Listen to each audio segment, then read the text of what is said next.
communication funnel. Okay, audience.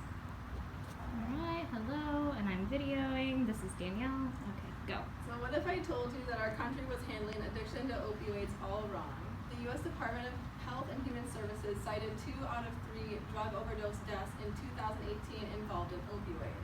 This same year, it was estimated that around 10.3 million people aged 12 years and older misuse an opioid on a regular basis. Drug addiction affects every single one of us, whether it's directly or indirectly, whether we've been subjected to drug-related violence or we know someone that we love that's trapped in this cycle of addiction. The effects are destructive. So many people are dangerously undereducated or even downright ignorant on the topics of addiction and recovery, and there's no better evidence for this than the way that the U.S. government has approached the opioid epidemic with prohibition. This is a system that is inherently designed to fail. Overdoses continue to rise with each passing year, and it's clearer than ever before that this misinterpretation of America's opioid crisis has led to an increase in hospitalization, imprisonment, and death. So I want you to know that there is a better way, but it requires that you keep an open mind, and it starts with decriminalizing the use of heroin. Doing this, along with vastly increasing medications for opioid use disorder through substitution programs, will create a paradigm shift in this country that will finally allow us to start tackling the opioid epidemic in a progressive and insightful way.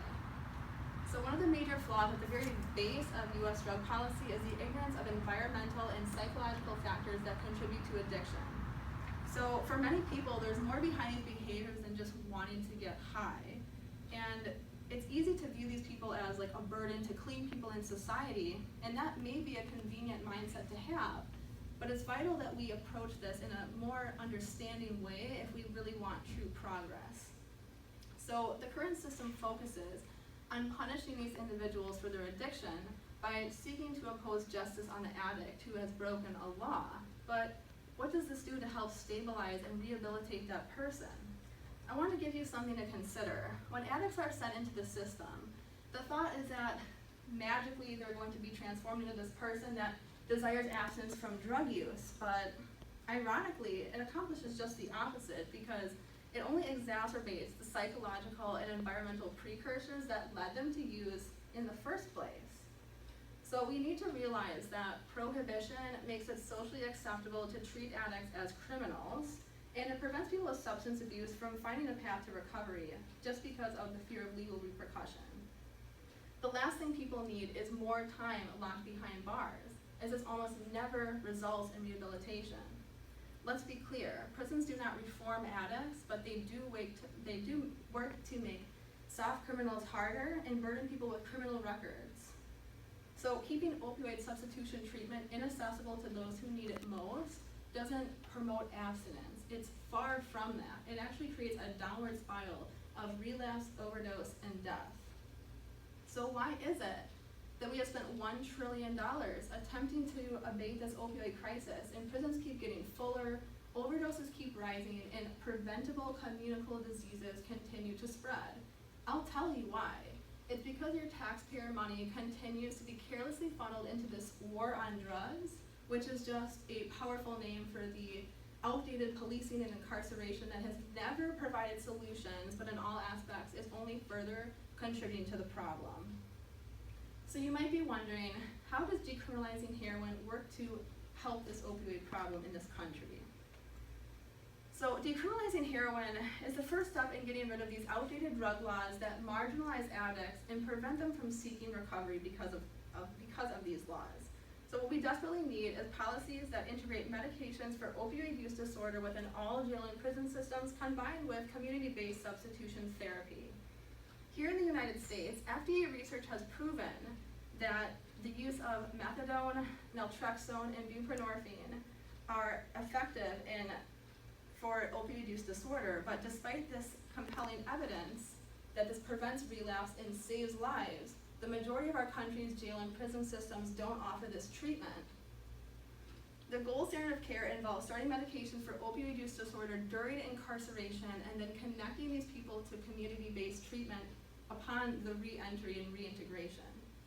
So nationwide studies conducted among community residents show that medication and counseling significantly reduce illicit drug use, And it also was associated with these beneficial community health outcomes like reduced HIV and hepatitis C transmission from these injectable devices that are impossible to regulate right now.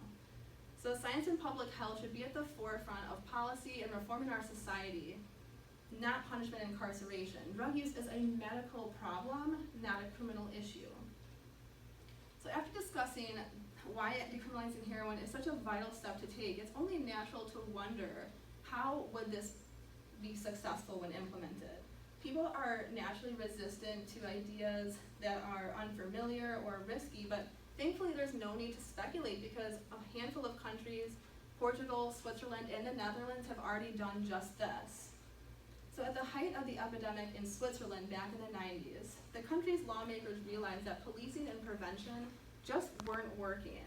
The new approach focused on therapy and treatment, and instead of criminalizing addicts, these policies aim to reintegrate these people back into society.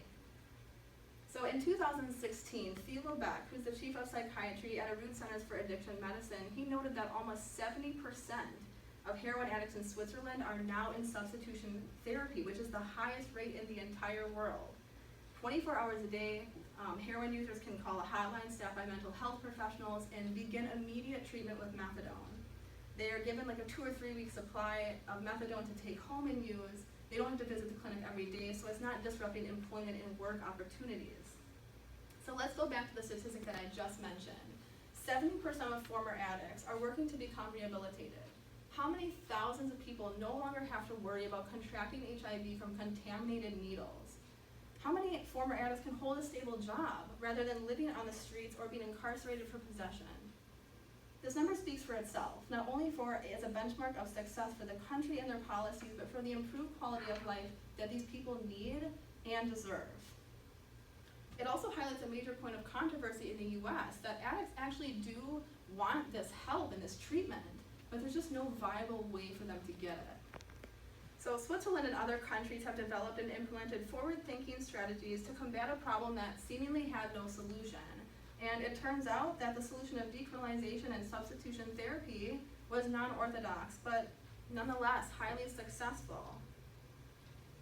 The opioid epidemic has ravaged America's smallest towns and biggest cities, and drug-related violence and addiction touches the lives of everyone in this society. In America, we have some of the highest rates of incarceration in the world, but extensive policing and prohibitive drug policies have only exacerbated this opioid crisis beyond measure. So in cities across this country, in almost every neighborhood, there's an addict who wants to change their life. No matter what their story, these are all people who deserve a chance. The countries who have tried the more progressive strategy of decriminalization have seen unparalleled benefits to former addicts, to communities, and to society as a whole. Compare this to the havoc the war on drugs has had within our borders. It's time we take a step back and ask ourselves, is prohibition honestly working? All the statistics will point you to the same answer, no. So a major shift is needed in this country, from the way we view addiction to the strategies and policies we implement to deal with this growing epidemic. Everyone here knows a friend, a coworker, a loved one, or a neighbor who has struggled with addiction. And it's important to ask yourselves this question: what would truly rehabilitate that person? Punishment and incarceration? Or public health programs that revolve around substitution therapy, mental health treatment, and guidance through a very difficult time in their lives? The answer is clear, and the laws and policies need to change to reflect what's best for addicts, our communities, and our society as a whole. And I think that you know that this war on drugs is not that answer. Thank you.